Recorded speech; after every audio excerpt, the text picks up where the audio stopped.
Hello, j'espère que tu vas bien. Alors dans cette petite vidéo, je voulais revenir un petit peu sur la vidéo d'avant où je te parlais de ma super sortie en voiture de sport avec les potes et tout ça. Et en fait, ce que je me suis aperçu, c'est je me suis aperçu à quel point la 3D c'était séduisant. C'est bête à dire parce que je suis dans la nature, là où je vis c'est la nature. Kyoto, c'est plutôt une ville où il y a des temples, des sanctuaires vraiment sympas.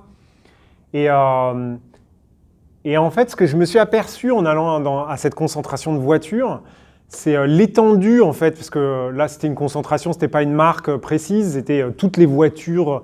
Il y avait des voitures de sport super récentes, des McLaren, des Ferrari, tout dernier cri, dernier modèle, comme des Porsche, des machins. Et il y avait des vieilles voitures, il y avait des Bugatti, il y avait des Aston Martin, des Lotus, des trucs comme ça. Et donc il y avait vraiment pléthore de types de voitures. Ce que j'ai trouvé vraiment intéressant et ce qui m'a vraiment sauté aux yeux, c'est cette capacité d'un côté, la nature se crée d'elle-même et elle a une beauté magnifique d'elle-même, mais d'un autre côté, l'être humain est capable de créer des objets en fait qui sont vraiment magnifiques. Il y avait des trucs avec des artistes et tout ça, c'est un peu comme des poteries ou des choses, des tableaux, machin. Mais ce qui est intéressant avec les voitures, c'est que c'est quand même un peu plus grand série qu'une poterie ou qu'un tableau. C'est pas l'œuvre d'art en tant que telle. Mais ce que j'ai perçu, c'est que la matière en elle-même pouvait être séduisante, pouvait capter de l'attention et de l'énergie. Et qu'en fait, plus on passait du temps autour de cette matière-là, plus elle prenait vie en fait. Et ça m'a amené au raisonnement de... En fait, l'énergie en lui-même, à chaque fois qu'on crée quelque chose, ça crée une énergie. Et cette énergie-là, en fait, elle prend vie. Alors, dans un sens, c'est super sympa, puisque l'énergie de la création, c'est assez magique. Mais d'un autre côté, il y a quand même un effet pervers, c'est qu'une fois qu'elle est là, cette énergie, elle aussi, elle a son instinct de survie, en fait. Et en gros, comment dire, cette énergie-là, elle va vouloir survivre et donc elle va vouloir prendre de l'énergie à quelqu'un d'autre puisque elle-même ne sait pas se créer elle-même en fait. Et par conséquent, on se retrouve dans un phénomène où plus on crée quelque chose, plus ça crée une énergie, donc énergie, égrégore, c'est un petit peu le même principe dans ce cas-là, et plus il prend de puissance, plus il en avale en fait. On est sur un espèce de phénomène exponentiel. Et le problème à ça, c'est que quand on est sur un chemin purement 3D, on s'écarte petit à petit du côté spirituel du terme, c'est-à-dire que l'ego va prendre le dessus, le mental va prendre le dessus, la technicité va prendre le dessus. Et donc maintenant, on en arrive à une espèce de culture de l'ingénierie du luxe ou du beau. Et par conséquent, tout ça est dénué de l'énergie initiale en fait. Par exemple, j'étais dans la Porsche de mon copain qui est une Porsche de 1965. Il y avait...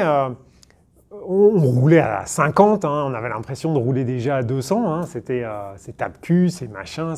Mais on est dans un univers qui est différent.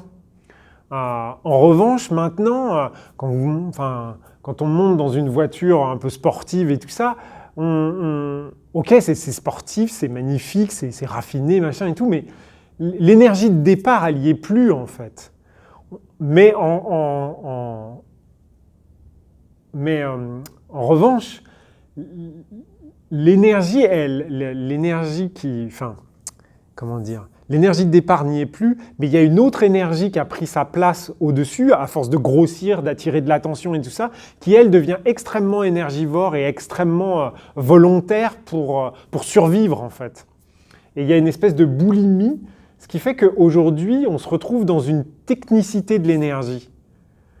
Et à la fois, j'étais content parce que je me retrouvais un peu dans la 3D.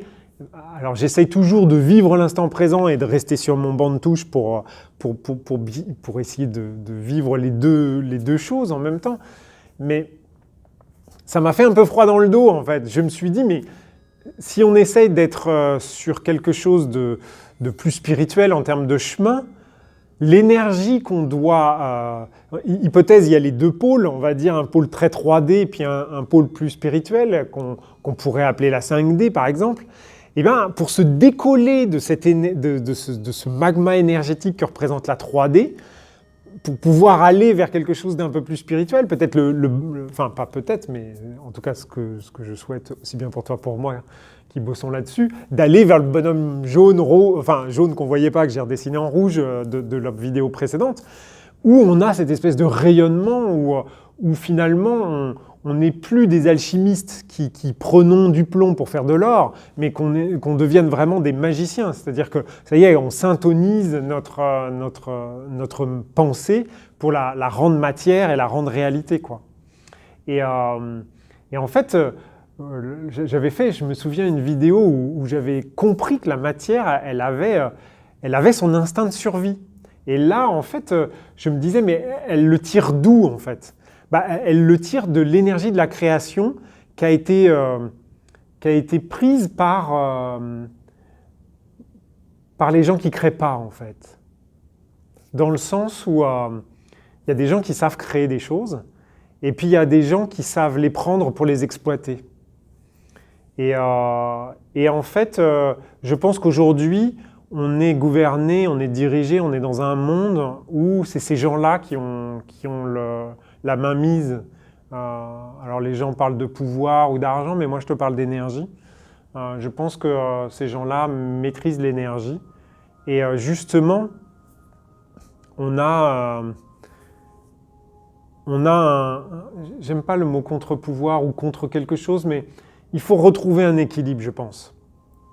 Et ce que je trouve intéressant, par exemple, c'est au Japon, les temples, les sanctuaires, même s'ils sont beaux et tout ça, il y en a certains, en fait, ils les rasent complètement et ils les reconstruisent à l'identique. Pour à la fois ne pas perdre le savoir-faire, mais en même temps pour réinsuffler, enfin, moi je trouve que ça réinsuffle l'énergie créatrice de départ. Et je pense que c'est un peu ça qui nous manque, c'est-à-dire cette énergie un peu primaire où on passe du rien à quelque chose. Et pas du quelque chose à quelque chose de plus évolué ou plus abouti ou plus perfectionné ou plus optimisé. Un peu comme l'enfant qui est devant sa page blanche qui va nous faire un bonhomme patate avec une énergie dans ce bonhomme-là qui est juste hallucinante et qu'on n'arrivera pas à refaire si on... Pour avoir essayé, parce que le début de Tokipi, la marque que j'ai lancée, c'était ça. Je prenais les dessins de Toki, ma fille ma plus jeune, et en fait, on les vectorisait pour les mettre sur des vêtements et des choses comme ça. Et ben, c'était super dur de récupérer la même puissance du dessin, en fait.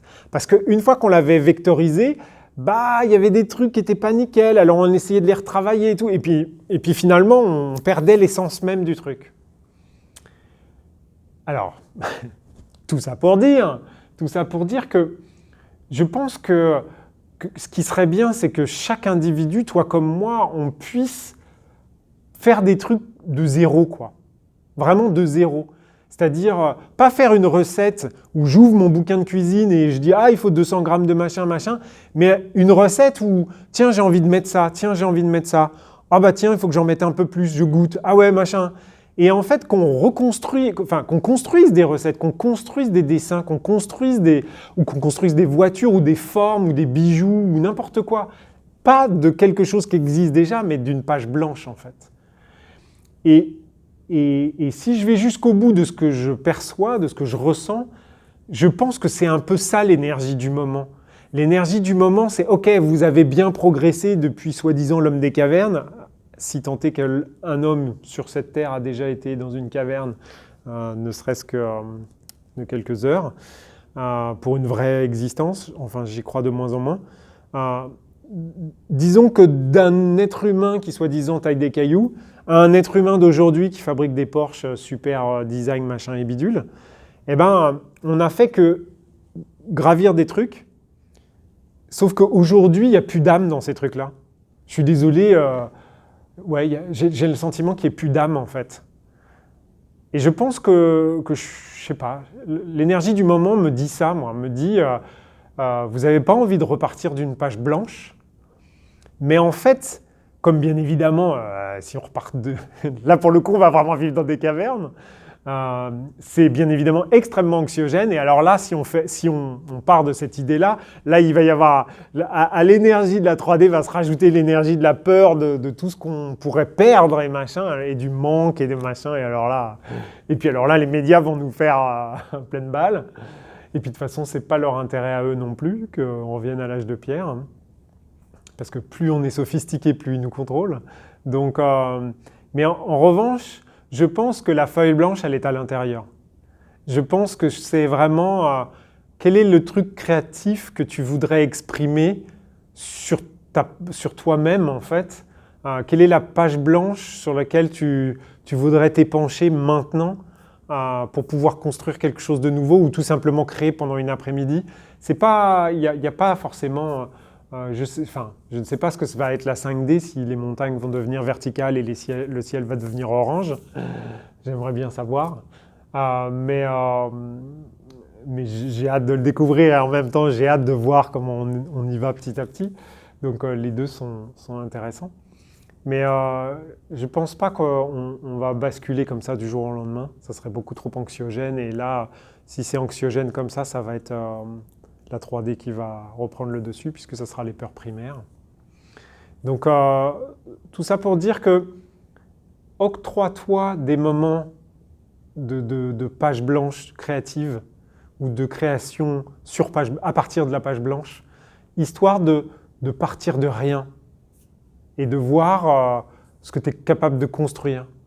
Et d'ailleurs, j'avais fait un soin pour un monsieur qui... je ne savais pas du tout, mais à un moment donné, ce qui m'est venu, c'était de lui dire bah, « Tiens, je crois qu'il faut que tu te mettes à la peinture. » Et après le soin, il m'a dit bah, « Ça tombe bien, je viens justement d'acheter un kit de peinture pour les enfants, donc je vais m'y mettre. » Et en fait, il a fait des toiles et il en a fait plusieurs dizaines. Et c'est intéressant parce que on part de rien, quoi, et voilà. Et je pense que ça nous ferait tous du bien, en fait. Ça nous permettrait de reprendre aussi possession de cette énergie-là qu'on a tendance à laisser aux autres, en fait.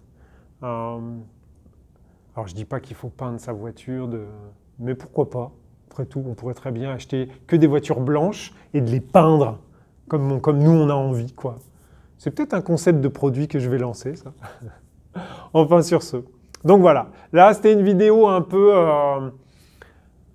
dans... C'est pas forcément facile à capter, je suis désolé, mais des fois aussi, c'est intéressant d'essayer de se projeter sur quelque chose de moins concret, peut-être un peu plus conceptuel.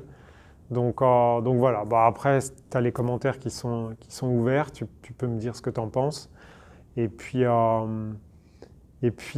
si tu crées des trucs et tout, partage, parce que ça n'a pas besoin d'être beau. Le beau, c'est pas... En plus, le beau, c'est qu'une phase de la pièce. Hein.